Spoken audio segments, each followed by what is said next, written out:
Welcome back to Meeravani YouTube channel. మీ doctor Sundari ప్రేక్షకులందరికీ నమస్కారం.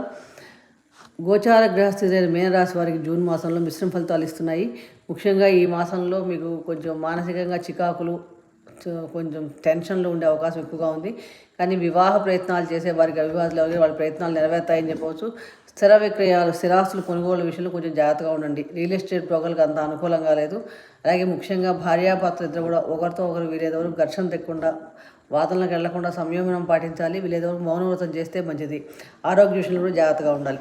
ముఖ్యంగా తండ్రి యొక్క ఆరోగ్య విషయంలో చాలా జాగ్రత్తగా ఉండాలి. మీకు ఈ మాసంలో వ్యాపారస్తులు అయితే కనుక మీ పెట్టుబడికి సంబంధించిన విషయాల్లో కొంచెం కేర్ఫుల్గా ఉండండి. ఉద్యోగస్తులు కూడా కొంచెం చిన్నపాటి చికాకులు ఉండే అవకాశం ఉంది కాబట్టి అధికారులతో జాగ్రత్తగా మెలగండి. ముఖ్యంగా ఈ మాసంలో అనుకూలమైన ఫలితాలు పొందాలంటే ప్రతిరోజు కూడా అశ్విని దేవతా స్తోత్ర పారాయణ చేయడము, అలాగే కృష్ణాష్టక పారాయణ చేయడం చాలా మంచి ఫలితాలు వస్తాయి. బుధవారం